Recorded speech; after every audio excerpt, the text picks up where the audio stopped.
সেই ধরনের ইয়াগুলা পেয়েছি, লার্ভা পেয়েছি আমরা। সুতরাং এক হলো গতবার যেসব জায়গাগুলোতে আমরা পেয়েছি ওগুলোকে আমরা আবার আমাদের পুরা টিম গিয়ে কাজ করছে। এবারটা আমরা 3টা স্তরের টিম করেছি। একটা হলো আমাদের কাউন্সিলর লেভেল, প্রত্যেকটা কাউন্সিলরকে আমরা মান্থলি 50,000 টাকা করে দেওয়া হচ্ছে প্রত্যেক মাসের জন্য, এমন না যে 1 বছরের জন্য। তারা কাউন্সিলররা কী করবেন, এলাকাবাসীকে নিয়ে, তারা এলাকাবাসীকে নিয়ে, এলাকার মুরব্বীদেরকে নিয়ে মসজিদে, স্কুলে, মন্দিরে, বিভিন্ন জায়গায় তারা এই ধরনের অ্যাওয়ারনেস বিল্ড আপ করবে। কারণ আমাদের ভুলে গেলে চলবে না, এডিস মশা কিন্তু জন্ম হয় পরিষ্কার স্বচ্ছ পানিতে। এটি কিন্তু ড্রেনে হয় না, কোনো লেকে হয় না, কোনো জলাশয়ে হয় না, এটি হয় যার যার বাসা বাড়িতে। সুতরাং যার যার বাসা বাড়ি পরিষ্কার করার জন্য আমরা অ্যাওয়ারনেস বিল্ড আপটা তৈরি করতে চাচ্ছি। এবং আমরা যেটা বলেছি স্বাস্থ্য মন্ত্রণালয়কে যে আমাদেরকে সঠিক তথ্যটা দেওয়ার জন্য কার পেশেন্টের সঠিক তথ্যটা পেতে হবে। এখন পেশেন্টরা আসছে, হয়তো কোনো জায়গার থেকে আসলো, এসে মিরপুরে থাকলো, লেখা দেওয়া হচ্ছিল যে মিরপুর থেকে, কিন্তু ওই পেশেন্ট মিরপুরে এসছে তো গ্রাম থেকে এখানে থাকার জন্য। কাজে যদি মিরপুর লেখে, তখন আমরা যখন যাচ্ছি গিয়ে বলছি যে এখানে কোন বাসায়, তখন বলছি এই বাসাতে কোনো পেশেন্টই নাই।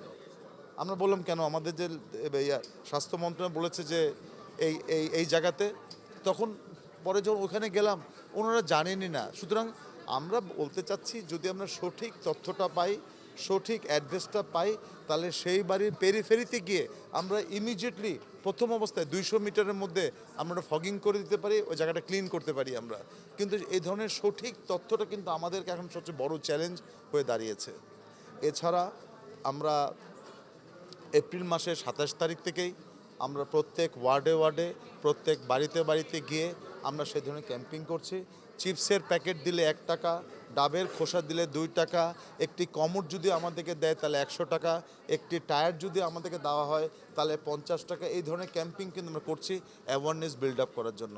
কারণ একটি চিপসের প্যাকেটের ভিতরেই কিন্তু লার্ভার জন্ম হয়, একটি কফি কাপেই কিন্তু আমাদের লার্ভার জন্ম হয়। সুতরাং আমরা আমাদের থেকে চেষ্টা করছি। এছাড়াও আমরা বিটিআই, যেটি নিয়ে অনেক ধরনের সমস্যা হয়েছিল, সেই বিটিআইটাও আমরা ডিরেক্টলি পারচেস করে আমরা আনার চেষ্টা করছি এবং আমরা আশা করি যে জুনের শেষেই আমাদের বিটিআইটা চলে আসবে। সুতরাং আমরা আমাদের এই বিভিন্ন ধরনের অ্যাওয়ারনেস ক্যাম্পিং, কাউন্সিলর লেভেলে অ্যাওয়ারনেস ক্যাম্পিং, জোনাল লেভেলে অ্যাওয়ারনেস ক্যাম্পিং, আমার মেয়র দপ্তর থেকে আমরা বসে নিই। আমরা এই ধরনের অ্যাওয়ারনেস আমাদের চলবেই। এবং বিশেষ করে আমি সবাইকে জানাতে চাই, এই যে কোরবানি ঈদ আসছে, এখন কিন্তু সবাই ছুটিতে চলে যাবে। আমি সবাইকে অনুরোধ করব, সবার বাসার যেই সব জায়গাতে পাত্রে পানি জমতে পারে এগুলোকে যেন অবশ্যই আমরা উল্টিয়ে তারপরে যাই, কমরটা যেন ঢেকে যায়। তা নাহলে আমরা বাড়ির থেকে যাব ইনশাল্লাহ, আবার যখন ফিরে আসব ঘরের মধ্যে কিন্তু এডিস মশা থাকে, এটি কিন্তু একটা বড় চ্যালেঞ্জ হবে আমাদের জন্য। কাজে আমি অনুরোধ করব যে আসুন আমরা সবাই মিলে, শুধু একলা সিটি কর্পোরেশনের উপর না, এডিস মশার যেখানে জন্ম স্বচ্ছ পানিতে, সেই স্বচ্ছ পানিতে যার যার বাড়িতে থাকবে বা যার অফিসে থাকবে বা যে কোনো জায়গায় থাকবে, অবশ্যই এটিকে নিজের দায়িত্বে পানিটাকে যেন ফেলে দেয়। মনে রাখতে হবে অবশ্যই 3 দিনে 1 দিন জমা পানি ফেলে দিন, এই কনসেপ্টটাতে।